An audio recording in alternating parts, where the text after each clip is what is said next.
Bonjour à toutes et à tous, j'espère que vous allez bien et que vous êtes en pleine forme.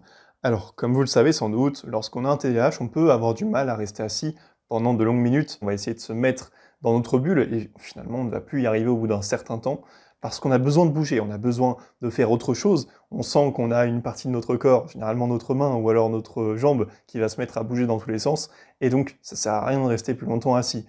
Mais parfois on est contraint de le faire.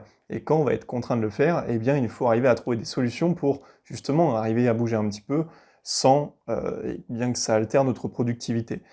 J'ai testé une potentielle solution qui pourrait s'offrir à nous, donc qui est le bureau assis debout. Je vais vous en parler dans cette vidéo. Ces bureaux ont pour but de nous faire passer d'une position assise à une position debout pour travailler lorsqu'on le souhaite. C'est-à-dire qu'on va avoir un petit panneau de commande sur le côté de notre bureau qui va nous permettre de contrôler la position de notre bureau, de le monter puis de le descendre comme on le souhaite. On va donc pouvoir changer de position de travail tout au long de la journée, ce qui a pour objectif de réduire la fatigue mentale et physique. Je suis tombé il y a quelques semaines sur une publicité qui mettait en avant justement certains de ces bureaux assis debout. Je m'y suis intéressé et je me suis dit que ce serait une bonne chose que j'essaye de tester. J'ai donc contacté une marque pour qu'elle m'en envoie un, celui que vous allez sûrement apercevoir dans cette vidéo lorsque je vais vous mettre quelques passages.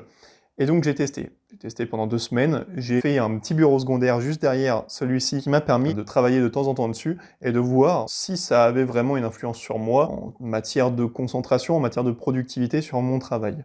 Donc j'ai testé, j'avais mon ordinateur portable dessus, j'ai travaillé un petit peu dessus, et lorsque je me sentais fatigué, je passais le bureau en position debout et je travaillais comme ça pendant un quart d'heure, une demi-heure, puis je le remettais en position normale. Et le principal avantage que j'ai pu noter, c'est que ça m'a permis de faire des sessions de travail sans avoir de pause répétitive. C'est-à-dire que j'allais avoir ma première session de travail de par exemple 40-45 minutes. Une fois que je l'ai terminée, ce que je faisais, c'est que je mettais le bureau en position debout et je continuais de travailler un petit peu pendant 10-15 minutes avant de le remettre en position assise pour reprendre une autre session de travail. Alors, ce que je faisais précédemment, c'était que j'avais donc mon bureau traditionnel, celui-ci, sur lequel, je travaillais pendant 40-45 minutes, puis je prenais une pause de 10-15 minutes où je faisais complètement autre chose, donc justement, je me levais et je faisais autre chose. Là, ça m'a permis donc de continuer de travailler. Seulement, j'ai quand même constaté une plus grande fatigue à la fin de ma journée, c'est-à-dire que certes, j'enchaîne davantage les sessions de travail parce que c'est plus tentant de me dire, bon bah au lieu d'aller faire autre chose, là je peux juste me mettre debout et continuer à travailler sur mon truc, sauf qu'on a tout de même une fatigue à la fin de la journée du fait qu'on prenne beaucoup moins de pauses qu'habituellement. Donc moi, c'est la principale chose que j'ai constatée, je pense que ça peut être une bonne chose, mais que dans certains contextes, dans certains cas et à certains moments. Il faut avant tout avoir en tête que chaque personne est différente et donc que votre réaction face à cet outil, vu que ce n'est qu'un outil au final parmi tant d'autres, va être propre à vous et seulement à vous. C'est-à-dire que même si moi je vous fais un retour d'expérience de mon côté comme je vous l'ai fait ici, vous ne devez pas le prendre au pied de la lettre car vous réagirez sans doute d'une façon différente. Donc pour conclure cette vidéo, je vous dirais simplement que c'est un bon outil pour ma part. Je pense que pour notamment les personnes qui ont un TDAH, ça peut nous être utile réellement au niveau de la concentration, de la productivité. Si vous avez un petit budget, je pense que ce n'est pas quelque chose qu'il vous faut, ou du moins pas tout de suite. Il ne faut pas vous rediriger vers cet outil si vous cherchez une stratégie d'adaptation ou un outil pour mieux vous concentrer, pour être plus productif.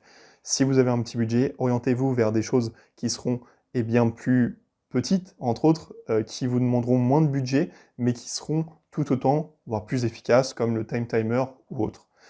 Pour les personnes qui auraient un certain budget à mettre directement dans un bureau pour que ça optimise leur concentration, leur attention, leur productivité, vous pouvez vous rediriger vers un bureau assis debout. Je vous remercie pour votre attention.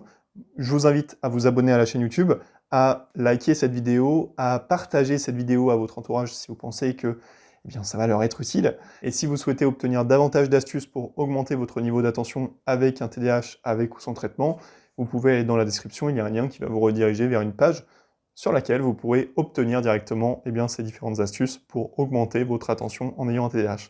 Voilà, je vous remercie pour votre attention, je vous dis à très vite, c'était Arthur, ciao ciao.